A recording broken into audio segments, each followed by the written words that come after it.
নমস্কার বন্ধুরা, ডলি রন্ধনশালায় সবাইকে স্বাগত। আর আজকে তোমাদের সাথে শেয়ার করব নিরামিষ সয়াবিনের একটা সম্পূর্ণ নতুন রেসিপি। আর রেসিপিটা কেউ কিন্তু স্কিপ করে দেখো না, তাহলে আমি শেষ পর্যন্ত কি কি মশলা দিয়ে বানিয়েছি সেটা মিস করে গেলে তাহলে খেতে অতটা ভালো হবে না। এই রান্নার জন্য আমি 100 গ্রাম পরিমাণ সয়াবিন নিয়েছি। এবার আমি সয়াবিনটাকে সিদ্ধ করে নেব। সয়াবিনগুলো সিদ্ধ হওয়ার জন্য আমি আগে থেকে একটা বড় বাটির মধ্যে জল বসিয়ে দিয়েছিলাম গরম হতে। এবার এই ফুটন্ত জলের মধ্যে সমস্ত সয়াবিনগুলো দিয়ে আমি খুব ভালোভাবে সিদ্ধ করে নেব। সয়াবিনগুলো খুব ভালোভাবে সিদ্ধ হতে থাক, আমি বাকি উপকরণগুলো রেডি করে নেব। এই রান্নার জন্য আমি 150 গ্রাম পরিমাণ পনির নিয়েছি। তবে পনিরের পরিমাণটা অবশ্যই তোমরা তোমাদের নিজেদের মতো করে ব্যবহার করবে। এবার আমি পনিরটাকে দেখো একটা গ্রেটারের সাহায্যে একেবারে মিহি করে এইভাবে গ্রেট করে নেব। পনির এইভাবে গ্রেট করে নিলে তাহলে কিন্তু অল্প পনিরেই রান্নাটা হয়ে যাবে। পনিরের পরিবর্তে তোমরা এখানে ছানাও ব্যবহার করতে পারো। সমস্ত পনিরটা আমি খুব ভালোভাবে গ্রেট করে নিয়েছি। এবার আমি পনিরটাকে একটা সাইডে রেখে দেব। এবার আমি দেখে নেব সয়াবিনগুলো খুব ভালোভাবে সিদ্ধ হয়েছে কিনা। সয়াবিনগুলো দেখো খুব ভালোভাবে সিদ্ধ হয়ে গেছে। এবার আমি সয়াবিনগুলো জলে থেকে ছেঁকে নামিয়ে নেব।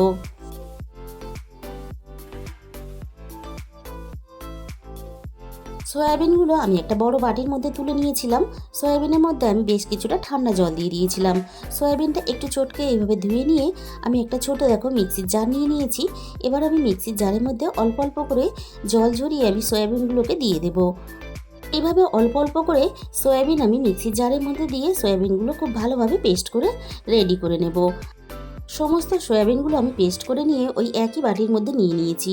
আর সয়াবিনটা দেখো ঠিক আমি এইভাবে পেস্ট করে নিয়েছি। প্রথমে আমি সয়াবিনের মধ্যে গ্রেট করা পনিরটাকে দিয়ে দিলাম। আর আমি এখানে বাকি উপকরণগুলো একে একে দিতে থাকবো। প্রথমে আমি স্বাদ মতো লবণ দিয়ে দিলাম। এবার আমি দিয়ে দেব হাফ চামচ পরিমাণ ঝাল লঙ্কার গুঁড়ো। আর আমি এখানে দিয়ে দিলাম 1 চামচ পরিমাণ জিরে গুঁড়ো। আর আমি এখানে 1 চামচ পরিমাণ চিনি দিয়ে দিলাম। অল্প একটু চিনি দিলে তাহলে স্বাদের ব্যালেন্সটা ঠিক থাকবে। এবার আমি এখানে বড় চামচে 2 চামচ পরিমাণ কর্নফ্লাওয়ার দিয়ে দিলাম। তোমাদের হাতের কাছে যদি কর্নফ্লাওয়ার না থাকে তাহলে কিন্তু এখানে ময়দা বা বেসন ব্যবহার করতে পারো। তোমাদের হাতের কাছে যেটা থাকবে সেটাই কিন্তু এখানে ব্যবহার করতে পারো। এবার আমি এখানে 1 চামচ গোটা জিরে দিয়ে দিলাম। আর সাথে আমি 1 মুঠো ধনেপাতা কুচি দিয়ে দিলাম। অল্প একটু ধনেপাতা কুচি দিলে তাহলে খেতে ভালো লাগে। তবে তোমাদের হাতের কাছে থাকলে দেবে, না থাকলে দেওয়ার প্রয়োজন নেই। সব শেষে আমি এখানে 2 চামচ পরিমাণ সাদা তেল দিয়ে দিলাম। সাদা তেলটা দিলে কি হবে, বেশ নরমও হবে আর ভিতর থেকে একটা ফাঁপালো ভাব চলে আসবে। এবার আমি সব কিছু খুব ভালোভাবে হাত দিয়ে মেখে নেব। তবে খুব বেশি পরিমাণ কিন্তু কর্নফ্লাওয়ার বা ময়দা, বেসন তোমরা যেটাই ব্যবহার করো না কেন, খুব বেশি পরিমাণে দিলে তাহলে ভিতর থেকে শক্ত হয়ে যাবে। আর দেখো আমি ঠিক এরকম নরম করে মেখে রেডি করে নিলাম। ঠিক এরকম করে নরম করে মেখে নিতে হবে। বানানোর পরে যে প্লেটের মধ্যে আমি রাখবো, অল্প একটু সাদা তেল দিয়ে দিলাম। অল্প একটু সাদা তেল দিয়ে প্লেটের মধ্যে মাখিয়ে নিয়ে তারপরে রেখে দিলে খুব সহজে প্লেট থেকে উঠে আসবে। তা না হলে প্লেটের মধ্যে আটকে যেতে পারে। এবার আমি অল্প অল্প করে এখান থেকে সয়াবিন নিয়ে ছোট ছোট করে লম্বা করে আমি বানিয়ে নেব। আর এইভাবে আমি লম্বা করে বানিয়ে নিচ্ছি। তোমরা চাইলে কিন্তু তোমাদের নিজেদের ইচ্ছে মতন শেপ দিয়ে নিতে পারো। সবগুলো দেখো আমি ঠিক একইভাবে বানিয়ে রেডি করে নেব। তোমরা হয়তো সয়াবিনের অনেক রকমের নিরামিষ রেসিপি বানিয়ে খেয়েছো, তবে একবার হলেও তোমরা এইভাবে এই রেসিপিটা অবশ্যই বাড়িতে ট্রাই করে দেখো। আমি তোমাদের কথা দিলাম ভালো লাগবে। বাকি সবগুলো আমি ঠিক একইভাবে বানিয়ে রেডি করে নেব।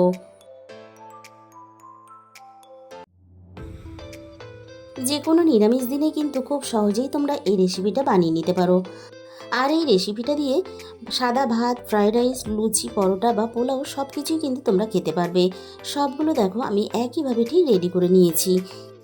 এবার আমি রান্নার জন্য গুঁড়ো মশলাগুলো রেডি করে নেব। আমি এই জন্য ছোটো বাটির হাফ বাটির একটু বেশি জল নিয়েছি। জলের মধ্যে আমি প্রথমে দিয়ে দিলাম 1 চামচ পরিমাণ ঝাল লঙ্কার গুঁড়ো। আর দিয়ে দেবো এখানে হাফ চামচের একটু বেশি জিরে গুঁড়ো। আর দিয়ে দেবো এখানে হাফ চামচের একটু বেশি ধনে গুঁড়ো। আমি কিন্তু এই রান্নাতে হলুদ গুঁড়ো ব্যবহার করব না, তাই রান্নার সুন্দর একটা কালার আসার জন্য এখানে হাফ চামচের একটু কম কাশ্মীরি লঙ্কার গুঁড়ো দিয়ে দিলাম। এবার আমি সমস্ত গুঁড়ো মশলাগুলো জলের সাথে খুব ভালোভাবে মিশিয়ে একটা সাইডে রেখে দেবো। এইভাবে গুঁড়ো মশলাগুলো মিশিয়ে আগে থেকে রেডি করে নিলে বাটা মশলার মতো স্বাদটাও হয় আর রান্নার কালারটাও খুব ভালো হয়। এবারে আমি রান্নার দিকে চলে এসেছি। প্রথমে আমি কড়াইয়ের মধ্যে 2 চামচ পরিমাণ সাদা তেল দিয়ে দিলাম। আমি কিন্তু এই রান্নাটা পুরোটাই সাদা তেলে করব। তেলটা খুব ভালোভাবে নাড়াচাড়া করে একটু গরম করে নিয়েছি। এবার আমি এই রান্নার জন্য প্রথমে আমি একটা মশলা রেডি করে নেব। রান্নার পরিমাণ বুঝে আমি এখানে তেলের মধ্যে প্রথমে 2 চামচ পরিমাণ চারমগজ দিয়ে দেব। আর সাথে আমি দিয়ে দেব অল্প কয়েকটা গোটা কাজু বাদাম। আর আমি দিয়ে দেব রান্নায় প্রয়োজন মতো আদা কুচি। এবার আমি গ্যাসের ফ্লেমটা একেবারে লোতে দিয়ে 3 থেকে 4 সেকেন্ডের মতো কাজু বাদাম, আদা আর চারমগজটাকে একটু নাড়াচাড়া করে ভেজে নেব। আমি একটু নাড়াচাড়া করে ভেজে নিয়ে এবার আমি একটা মিক্সির জারের মধ্যে নিয়ে নেব। খুব ভালোভাবে ঠান্ডা করে নেব প্রথমে, তারপরে অল্প একটু জল দিয়ে আমি সব কিছু একসাথে খুব ভালোভাবে একটা পেস্ট বানিয়ে নেব। এবার আমি ওই একই তেলের মধ্যে পরিমাণ মতো আরও একটু সাদা তেল যোগ করে দিলাম। তেলটা আমি প্রথমে খুব ভালোভাবে গরম করে নিয়ে একে একে সয়াবিনগুলোকে তেলের মধ্যে দিয়ে দেব। আর আমি কিন্তু এখানে খুব বেশি পরিমাণ একসাথে দিয়ে ভাজবো না, আর এইভাবে একটু ফাঁকা ফাঁকা করে দেব, যাতে একটা সাইড খুব ভালোভাবে ভাজা হয়ে যাওয়ার পরে অপর সাইডটা খুব ভালোভাবে ভাজার জন্য সহজেই উল্টানো যায়। মিডিয়াম ফ্লেমে আমি একটা সাইড খুব ভালোভাবে প্রথমে হতে দেব, সাথে সাথে কিন্তু উল্টাতে যাবে না, তাহলে ভেঙে যেতে পারে। একটা সাইড বেশ লালচে করে ভাজা হয়ে যাওয়ার পরে অপর সাইডটাও আমি একইভাবে ঠিক উল্টে পাল্টে ঘুরিয়ে ফিরিয়ে আমি সবগুলোকে ভেজে নেব। আর এই রেসিপিটা খেতে কিন্তু ভীষণই ভালো লাগে। তোমরা যদি চাও তাহলে গ্রেভি করেও রান্না করতে পারো, আবার যদি না চাও তাহলে কিন্তু এভাবে ভেজেও ডাল ভাতের সাথেও খেতে পারো। যেভাবেই রান্না করো না কেন খেতে কিন্তু ভীষণই ভালো হয়। আমি সবগুলো দেখো একইভাবে ঘুরিয়ে ফিরিয়ে বেশ লালচে করে ভেজে নিয়েছি। এবার আমি সবগুলোকে তেলে থেকে ছেঁকে তুলে নেব। আর এখন বর্ষাকালে যেভাবে সবজির আকাশ ছোঁয়া দাম, তাই প্রত্যেকদিন সবজি রান্না না করে এভাবে কিন্তু অল্প একটু পনির আর সয়াবিন দিয়ে খুব সহজে তোমরা এই রেসিপিটা বানিয়ে নিতে পারো। এতে খেতেও বেশ ভালো হয় আর খুব সহজে রেসিপিটা তোমরা বানিয়েও নিতে পারবে। বাকি সবগুলো দেখো আমি একইভাবে উল্টে পাল্টে ঘুরিয়ে ফিরিয়ে ভেজে নেব। পনির বা সয়াবিন আমাদের সবার বাড়িতেই কিন্তু কম বেশি পরিমাণে সবসময় রান্না হয়ে থাকে, তাই এই চেনা জিনিসগুলো যদি একটু ঘুরিয়ে ফিরিয়ে রান্না করা যায় তাহলে কিন্তু বাড়ির ছোট থেকে বড় সবাই খেতে পছন্দ করবে। আর একটা কিন্তু নতুন রেসিপি তোমরা খুব সহজেই বানিয়ে নিতে পারবে। সবগুলো দেখো আমি ঠিক একইভাবে ভেজে রেডি করে নিলাম। কড়াইয়ে যেহেতু তেলের পরিমাণটা অনেকটা আছে, তাই কিন্তু আমি কড়াই থেকে বেশ কিছুটা তেল তুলে নিলাম। এবার আমি ওই একই তেলের মধ্যে ফোড়নে প্রথমে দিয়ে দিলাম 2টো থেতো করা এলাচ, থেতো করা অল্প একটু দারচিনি। এবারে আমি ফোড়নে এখানে দিয়ে দেব 1 চামচ পরিমাণ গোটা জিরে। আর আমি এখানে একটা গোটা শুকনো লঙ্কা দিয়ে দিলাম। শুকনো লঙ্কাটা যেহেতু আমি শুধুমাত্র ফ্লেভারের জন্য দিয়েছি, তাই কিন্তু আমি এখানে মাঝখান থেকে টুকরো করে দিলাম না। এবার আমি ফোড়নটা 3 থেকে 4 সেকেন্ডের মতো নাড়াচাড়া করে ভেজে নেব। ফোড়ন থেকে যখন সুন্দর একটা মিষ্টি গন্ধ বেরিয়ে এসেছে, তখন আমি এখানে দিয়ে দিলাম 1 চামচ পরিমাণ ঘি। অল্প একটু ঘি তেলের সাথে মিশিয়ে রান্না করলে রান্নার ফ্লেভারটা দারুণ আসে। তবে তোমাদের যদি ঘিটা একেবারেই পছন্দ না হয় তাহলে কিন্তু ঘিটা স্কিপ করে যেতে পারো। আমি ঘিটা তেলের সাথে নাড়াচাড়া করে খুব ভালোভাবে মিশিয়ে নিয়ে জলের মধ্যে গুলে রাখা গুঁড়ো মশলাগুলো আমি দিয়ে দিলাম। এবার আমি মশলাটা নাড়াচাড়া করে খুব ভালোভাবে একটু সময় নিয়ে কষিয়ে নেব, যাতে গুঁড়ো মশলার কাঁচা গন্ধটা চলে যায়। আর মশলার মধ্যে যে এক্সট্রা জলটা আমি ব্যবহার করেছিলাম, হাই ফ্লেমে দিয়ে মশলাটাকে এভাবে নাড়াচাড়া করার সাথে সাথে জলটাও কিন্তু আমি একটু টানিয়ে নেব। ভাজা মশলার যে পেস্টটা আমি আগে থেকে রেডি করেছিলাম সেটা আমি এখানে দিয়ে দিলাম, আর সাথে আমি এখানে মিক্সির বাটি দেওয়া অল্প একটু জল দিয়ে দিলাম। এবার আমি রান্নার মধ্যে স্বাদ মতো লবণ দিয়ে দিলাম। আর আমি এই রান্নার মধ্যে দিয়ে দেব 1 চামচ পরিমাণ চিনি। আর এই রান্নাটা একটু ঝাল ঝাল খেতে লাগবে, আবার একটু মিষ্টি মিষ্টি খেতে লাগবে, তবেই কিন্তু ভালো লাগবে। আবারও আমি সব কিছু একসাথে নাড়াচাড়া করে খুব ভালোভাবে কষিয়ে নেব। আবারও আমি একইভাবে গ্যাসের ফ্লেমটা হাইতে দিয়ে এক্সট্রা জলটাকে আমি এইভাবে নাড়াচাড়া করে কষিয়ে নেব।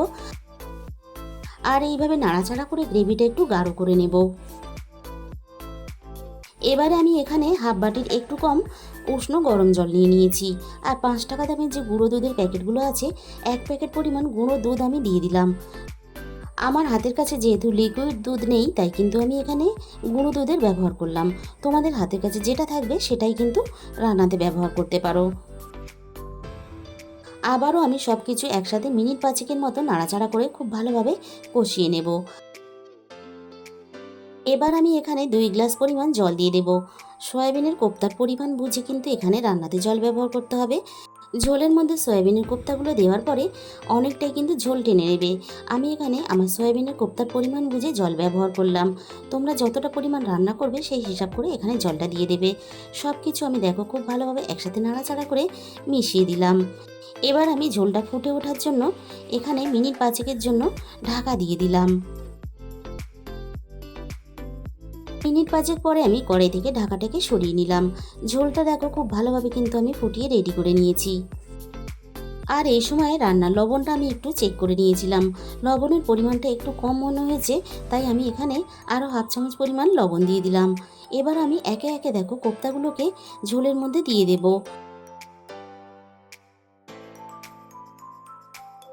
আর ঝোলটাকে খুব ভালোভাবে একটু ফুটিয়ে রেডি করে নেওয়ার পরেই কিন্তু সয়াবিনের কোপ্তাগুলো দিয়ে দিতে হবে। তাহলে ঝোলের মধ্যে কোপ্তাগুলো ফুটে সুন্দরভাবে ভিতর থেকে নরম হয়ে আসবে। আর কোপ্তার ভিতর পর্যন্ত সুন্দরভাবে সমস্ত তেল মশলাও চলে যাবে। এবার আমি কোপ্তাগুলো ঝোলের সাথে নাড়াচাড়া করে খুব ভালোভাবে মিশিয়ে দিয়ে মিনিট 10 মতো রান্না করে নিয়েছি। কোপ্তাগুলো দেখো অনেকটাই কিন্তু ঝোল টেনে নিয়েছে। এরকম কিন্তু ঝোল ঝোল অবস্থাতেই নামাতে হবে, তা না হলে রান্নাটা ঠান্ডা হয়ে যাওয়ার পরে আরও অনেকটা কিন্তু গাঢ় হয়ে যাবে। গ্যাসের ফ্লেমটা আমি কিন্তু পুরোপুরি বন্ধ করে দিয়েছি। সব শেষে আমি আবারও 1 চামচ পরিমাণ ঘি দিয়ে দিলাম। আর সাথে আমি অল্প একটু ধনেপাতা কুচি দিয়ে দিলাম। তাহলে বন্ধুরা, আজকের এই নিরামিষ রেসিপিটা ভালো লাগলে প্লিজ একটা ভিডিওতে লাইক করে দিও। আর প্রচুর প্রচুর নিজেদের বন্ধুদের মধ্যে শেয়ার করে দিও।